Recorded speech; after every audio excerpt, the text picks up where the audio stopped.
Hello, ladies and gamers, and welcome back to another epic episode of the Pink Portal Podcast. My name's Clay, and this here's Adam. He's going to say something wacky. Yo. What a guy. And today, we got a big episode planned. This is actually going to be episode 1, but we really thought we should put some time and effort into this one, as it is arguably the most important of the episodes. But before we even get into that, I just wanted to thank everybody who's been spending time and watching these episodes. This is all just for fun. None of this is, we're not trying to make money off of this or anything. I mean, if we could, that'd be pretty nice. I mean, get those paychecks paid. But just want to thank our 4 subscribers. Well, 3 subscribers. One of them's me. And if you have any suggestions on stuff we could work on, anything you'd specifically want to see us talk about, just hit us up or leave a comment below, and we will read them. We love you guys. Love you guys. Thanks for helping us out. So here we go, episode 3, the Jess and Morty episode. How long have we been waiting for this? At least 2 weeks. I pulled some strings and I got the source of everything right here. He's actually tied up in my basement right now. Please help. I got him here, and we're gonna talk about Jess Morty. So first question here, Mr. 64. How would you explain Jess and Morty to someone with no prior knowledge of it? Well, I try and be laconic. Basically take Rick and Morty, take Rick and swap him out for Morty's crush, Jessica. She is the genius in the dynamic. And that's pretty much it. It's a fan fiction. Wow. That was pretty much right to the point there. Nah. No beating around the bush with this guy. So could you give us a breakdown of give us like some background on these characters? Like, how did these characters get to where they are? What drives them? Where are they from? What are they doing? Why are they doing it? A part of the core dynamic of Jess and Morty is that, to start out with at least, Jessica is kind of, in this version, ham. I don't say that in anything but the theatrical sense. She's a very eccentric character. I would say she draws a lot more on Doc Brown from Back to the Future than Rick himself does, in that she kind of just bounces from personality to personality to personality. If I was making like a play or a movie and I had to cast someone to play this character, it'd be hard, because she's this super genius who can do anything, but she doesn't have a father in her life, and her mother is pretty absent, and she's kind of struggling to really figure out who she is. And then conversely, you have Morty, and in the show, I guess I don't want to be mean here, but he's kind of depicted as a little fussy. Vis-a-vis. Put it lightly. To put it lightly. But here he's more reserved. He's kind of like I'm feeling now, very inarticulate. And he has this range of emotions that Jessica has, but he's just not that good at expressing them. He's a more reserved, depressed kind of person. And as their adventures go on, they sort of rub off on each other, and Morty gets more confident, and Jessica gets a little more grounded, and that leads into the whole adult version of that AU that I'm not even going to get into. I say adult, more like 40-something version. Well, yeah. And something I think that you're doing well, that shows kind of neglect, that we've kind of seen it in the normal show, that I've seen from interviews, that they've said Morty's always going to be 14, And, you know, like The Simpsons, they've been the same age for 30, but something you're doing that would be different is these aren't like, they don't reset back to square one at the end of everything. They actually grow and evolve over time. Yeah, I've never really liked the concept of a floating timeline like those shows do. I get that when you have comedy, it's sort of what you want to do. I want there to be actions that have consequences in this world, and at least in some capacity, these characters, you know, grow and move forward in their lives and change. And the thought I kind of had was that they grow with me. So Hmm. in general, some of their adventures would be set in their community college years. Yeah. Well, I mean, that kind of goes in exactly to the next question I was going to ask. What kind of adventures would you say they go on? I mean, when it started out, it was kind of just rewriting Rick and Morty episodes, but something I've really enjoyed with you is when you've released your creative side and you've written completely original ones, because I think that really shows your creative side. Oh yeah, well it's like, you know, with your half and half, the comics you do, I'm kind of amazed by the level of creativity that you put out with every single comic. With me, you know, it's more like I want to get it right. I feel like whenever I release my creative side, it's honestly a shot in the dark, and sometimes it's a swing and a miss. Mhm. And I gotta go back to the drawing board and start over again and get to that more perfect final product I want. But yeah, I've Mhm. definitely been trying to do that more over the years, do more original stories.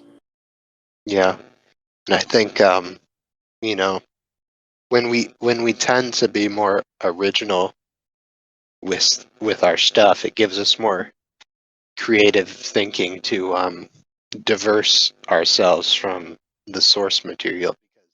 But the more we create more original stuff and the more these characters change from the source material, the more it becomes, you know, original. I mean, as original as you can get with it.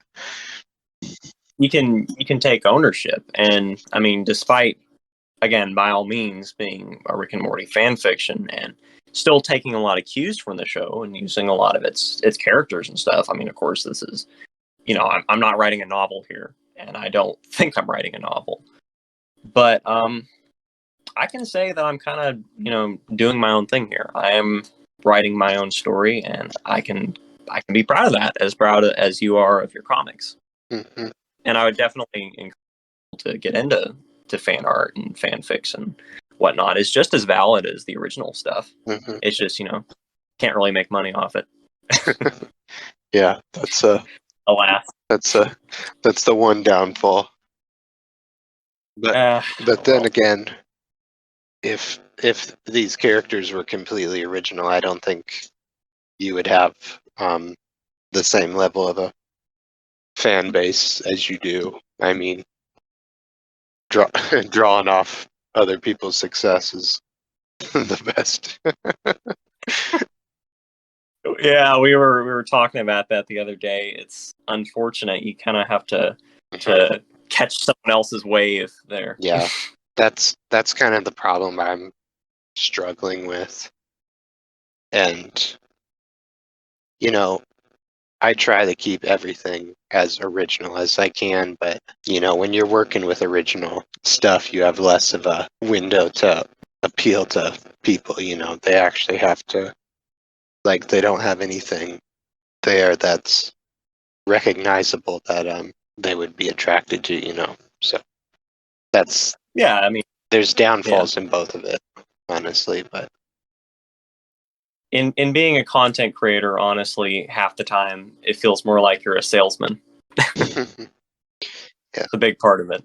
So they've I mean, you've obviously written a lot and drawn a lot of them, but do you have a personal favorite story that you've written?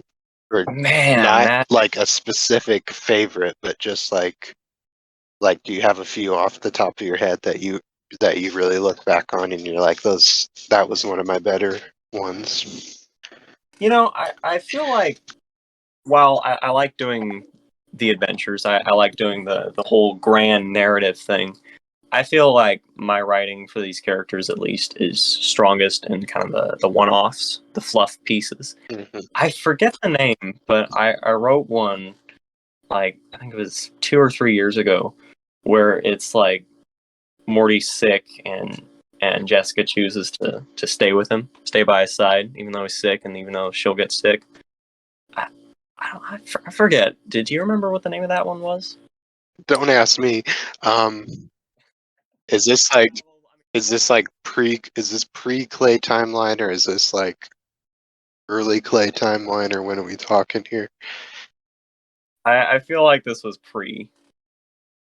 Because I remember one that you made, and it was like, oh, I think it was because back when I started, like when we first, she still had green portals. I know she still had green portals, and then Yeah. you wrote one, and I think it was the first time she started using pink portals, and Mhm. I can't remember if he was asleep or something. I think this is a completely different one, and she walks in. I think that was a different one. Yeah. Well, I mean, I guess the point here is if I sound a little scattered, it's because I've honestly started shifting more to telling this story through like these little mini comics. Yeah, And exactly. through, That's what I was gonna lead into. But yeah, go ahead. What were you gonna say? no, I mean, nothing much. It's just at this time, at least, I feel like I'm a stronger storyteller through the visual medium, and I got to be honest with you, it's more rewarding. Yeah. You know, because more people like drawings. Mhm. They're easy, they're quick. You know, I guess they're beautiful in ways that some people don't think a fan fiction can be. Mhm. And I mean, writing is hard. there's Oh, there's no yeah, doubt about that. And like when you don't get, it's like you can pour your heart and soul into what you're writing, but if you don't really get any positive feedback from it, what's the point in even, working on it, And that's where I think what I was going to say, you're kind of in the state where drawing is better for you because you know people like the drawings better than stories. yeah. I mean, I have definitely gotten actually a few people who've been asking, hey, where's your stories? And I'm sure we might get some of that in this video. And I'm like, well, you see, not all of them are canon. Some of them are terrible. I still have to go through and prune. And so, yeah, I would say that this whole AU thing is definitely in a big transformation. But I'm proud of some of the stories I've written, and I'm definitely not done with that. Yeah, But it's yeah, just you need the motivation, and that's kind of in the same boat I am. I have plans to write too, but it's just yeah, I haven't had the knack for it for like the past 8 months. So yeah. I, And so, like in a roundabout way, if you were to ask me what my favorite Jess and Morty story was, if that includes like the stories told through comics and drawings and stuff, it would be that comic I did last a week, few weeks ago. few weeks. Yeah, the snuffles and I'm really proud of that one. That was a very hashtag heartwarming moment. Yeah. Do you have a specific favorite picture that you've drawn? Not including that comic. Rats. Rats. You've drawn a lot. Too much. I kind of have a soft spot for the one where they're watering the plants and Morty's growing the sunflower and Jess is growing like the the plant from the Rick and Morty pilot with the mega fruit. They gotta go right up your butt. Yeah, I Yep. didn't want to say what those were or what they look like, but you just There's some. kind of dropped that. You see, you people who tune in, you get some hidden lore, don't you? Could have lived without knowing that, but now you do. This is so bad. Quality content you guys deserve. All day, every day. Is there anything? I mean, I'm kind of going backtracking here a little bit, but if you were watching it, not watching, it's not a TV show, but if you were like they used to be a lot more of the loner type, like it was just them. It was just them against everybody. But as the years have gone on, there's been more and more characters introduced, and they've kind of become more open to spending time with them. Oh yeah, Yeah. yeah. It was definitely a Jess and Morty against the world thing, and we actually had a. I'm gonna expose you here. We had a take before this, and I got really super in depth with that, but I didn't feel that was very fun. But yeah, basically, at first it was definitely kind of a more dour Jess and Morty against the world thing. But now, recently, and you kind of inspired me to do this, I've brought in the posse, which is that's Grace and Holly. And are we sticking with World Girl for World Girl's name? Or? Yep. I'm not DK. That's He's not backing down. I'm not backing down with that. Yeah. Freaking Planetina. I know. He developed her character when we saw her first, but before the this aired. we will go more in depth about it when we get to that. But I'm just gonna I'm gonna tell you guys, do not do not prematurely make a character based on another character that you have no idea anything about her, because you'll back yourself into a corner really soon, really quickly. But that's a story for another day. Hey, it hurts. I feel that sometimes when they bring Jessica onto the show. Yeah. But another really strong addition to Jess and Morty in the last, I want to say, 2 years is Lucy. Lucy, yeah. The adaptation of Lucius Needful, or the Devil from the show. I forget if it was you or I, and we decided that the girlfriend, Morty's girlfriend from the Vat of Acid episode, we could take her basic physical appearance and turn her into this alt, devil for Jess and Morty. Make her young, hip, kind of Buffy vampire slayer type deal. Yeah. And that's actually what I wanted to talk about next week. We're gonna go into like Slasher and Lucy and all that stuff. So there's a little Slasher. That's gonna be a fun one. That's gonna be a fun one. So tune in next week. But I guess something just to close us off here is like we said, this is a fan fiction, and it's not to say that like we watched the show for inspiration, but yeah. As we've said, this is kind of deviated into its own thing, and most recently with the season 5 premiere, when they kind of axed off her character. I mean, we don't know if she's completely axed off. It's like, well, there's I wouldn't off. There's two things you can do in that situation. It's like you can either completely give up and just be like, this is not a reality, or you can own it. And you can own it and be like, you know what, this is my own thing. I don't care what the show does. I'm going to make this. I'm going to do this because I want to do it, and I don't care what they're going to do about it. And that's kind of how how this has ended up. Well, yeah, I mean, that's my philosophy in Jess and Morty. That's Jessica's philosophy in this AU. It's that I know this is stupid.